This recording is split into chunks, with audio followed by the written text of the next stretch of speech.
Hello namaste welcome to our channel Shri Priyakanth Telugu vlogs. ఈరోజు మనం వెళ్ళబోతున్నాం కస్మూర్ దర్గా అండి, నెల్లూరు నుంచి కొంచెం దూరము. ఇక్కడ నుంచి మనం వెహికల్లో వెళ్ళొచ్చు. బట్ ఏంటంటే మేము కొత్త స్కూటీ అంటే సెకండ్ హ్యాండ్ స్కూటీ తీసుకున్నాం అనమాట. సో దానికి పూజ చేయించడానికి మేము కస్మూర్కి వెళ్తున్నాము. కొంచెం పవర్ఫుల్ అనమాట, బాగా నిదర్శనం అంట. సో అందుకని ఏంటంటే మా హస్బెండ్ అక్కడ పాత బండికి అక్కడే పూజ చేయించానన్నారు. సో ఇది సెకండ్ హ్యాండ్ బండి కదా, సో సెంటిమెంట్గా అక్కడికే వెళ్ళి పూజ చేయించుకుందామని చెప్పారనమాట.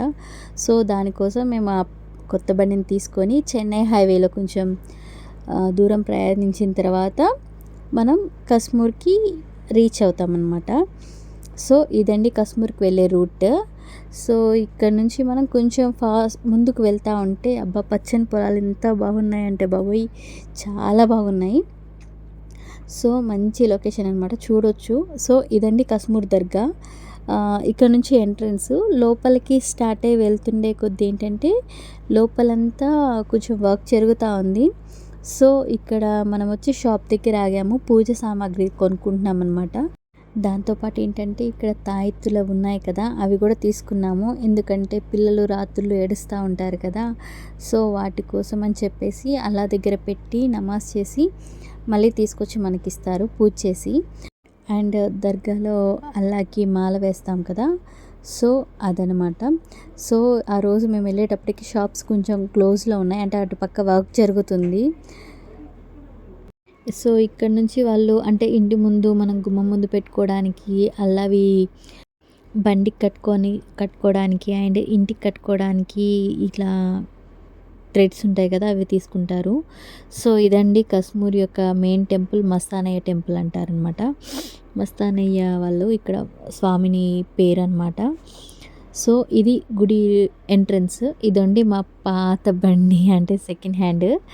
లోపలికి వెళ్ళొచ్చాము. ఫస్ట్ ఏంటంటే దీనికి పూజ అంటే దృష్టి తీస్తారు కదా, సో అక్కడ చేపిస్తున్నాం అనమాట.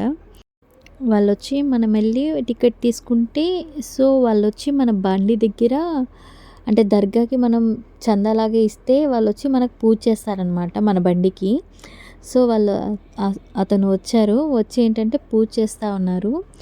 సో అక్కడ ఏంటంటే అల్లాది పేరు రాసి గంధం మొత్తం వేస్తూ ఉన్నారన్నమాట.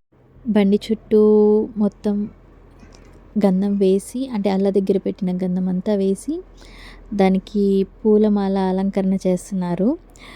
సో ఇదిగోండి గంధం వచ్చేసి టైర్స్కి, ముందు టైర్లకి, వెనక టైర్లకి మొత్తం అంతా వేస్తూ ఉన్నారనమాట. సో ఇలా మొత్తం అంతా వేసేసిన తర్వాత ఏం చేస్తున్నారంటే బ్యాక్ సైడ్ కూడా అంతే మొత్తం కంప్లీట్గా వేస్తూ ఉన్నారు వాళ్ళు వచ్చి. నెక్స్ట్ వచ్చేసి ఏంటంటే తర్వాత వచ్చి దానికి అది అల్లా దగ్గరది యంత్రమో ఏదో దానికి కట్టారు బండికి. సో అదే మనం పూజకి డబ్బులు పే చేస్తే వాళ్ళు వచ్చి అవన్నీ చేస్తారనమాట. ఇది వచ్చి అల్లాకి మామూలుగా మనం నిమ్మకాయలు కట్టుకుంటాం కదా, సో అలాగే ఉందన్నమాట. ఆ తర్వాత వచ్చి అల్లా మీద వేసి ఉన్న మాల తీసుకొచ్చేసి ఏం చేశారంటే ఇలా మాలలాగా వేశారు మన బండికి.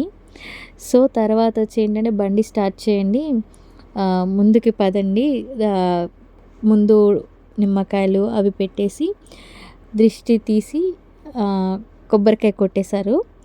సో తర్వాత వచ్చి మనం ఏంటంటే మన ఇష్టం ఎంతైనా ఇవ్వచ్చు, 100 అబోవ్ ఇంకా. సో మేము కూడా వెళ్ళేసి అక్కడ చందా దగ్గర డబ్బులు ఇచ్చేసి తర్వాత అక్కడ నుంచి ఇక్కడికి వచ్చి ఇతనికి ఒక 100 రూపీస్ అలా ఇచ్చేసి వచ్చామండి. సో ఇక్కడ నుంచి ఏంటంటే మొత్తం పూజ అయిపోయింది, బండి పూజ.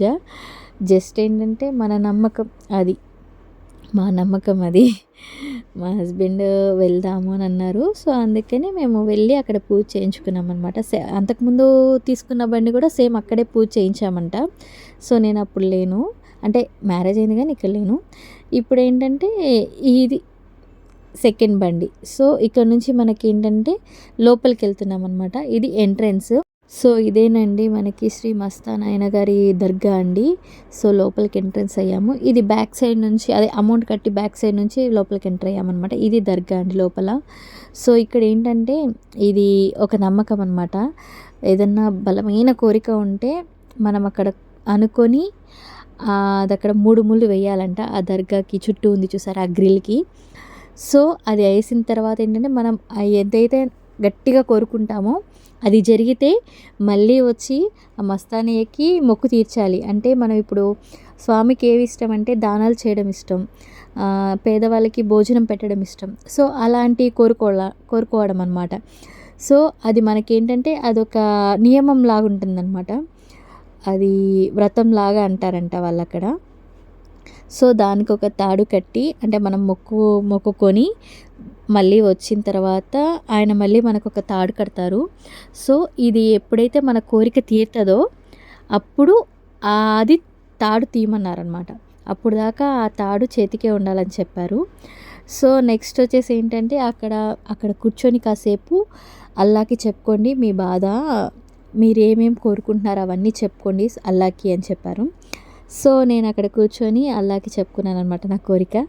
సో, తీరిన తర్వాత ఖచ్చితంగా చెప్తాను అనేది ఏంటో. సో, ఇదండి మా వీడియో. నెక్స్ట్ వచ్చేసి ఏంటంటే ఇదంతా లోపల మీకు చూడడానికి ఒక లుక్ చూపిస్తున్నాను. దర్గా లోపల పావురాలు అవన్నీ చాలా బాగున్నాయి. సో, నెక్స్ట్ వచ్చేసి ఏంటంటే ఇది కొంచెం మనం ఎండాకాలం ఆ టైంలో వచ్చాం కాబట్టి కొంచెం అక్కడ ఇలా కట్టున్నారు పట్టాలు. నెక్స్ట్ వచ్చేసి ఏంటంటే ఇక్కడ కొంచెం పవర్ఫుల్ అంట, చాలా పవర్ఫుల్ అంట. సో, ఇదండి మాది మా కస్మూర్ దర్గా ఒక విశేషాలు. సో, ఇదండి మస్తానయ్య గారి దర్గా. సో, ఏంటంటే కోరిక చెప్పాను కదా, ఆ కోరిక తీరితే అలానా చేయొచ్చంట. లేదంటే స్వామిగారికి పైన వస్త్రం ఉంది కదా అదన్నా ఇవ్వొచ్చంట. సో, దీని పక్కనే మసీద్ ఉందండి. సో, మసీద్ లోపలికి ladies not allowed and cameras కూడా అంత అలౌడ్ లేదు. మేము వచ్చింది ఏంటంటే రంజాన్ నెలలో వచ్చాననమాట. సో, కొంచెం ఎండ ఉంది. ఇక్కడ చాలామంది ఏంటంటే నైట్ అంతా ఇక్కడ జాగారం అంటే నిద్రిస్తారంట. సో, అది నమ్మకం ఇక్కడ. నెక్స్ట్ వచ్చి ఏంటంటే చాలామంది బీదవాళ్ళు ఉన్నారు. సో, అదంతా ఆ పార్ట్. నెక్స్ట్ వచ్చి ఏంటంటే మీకు చెప్పాను కదా చాలా మంచిగా అట్మాస్ఫియర్ బాగుందని. ఇది దాని లుక్ అనమాట. ఈ వీడియో కనుక మీకు నచ్చినట్టయితే లైక్ చేయండి, షేర్ చేయండి, సబ్స్క్రైబ్ చేసుకోవడం మాత్రం మర్చిపోకండి. Thank you.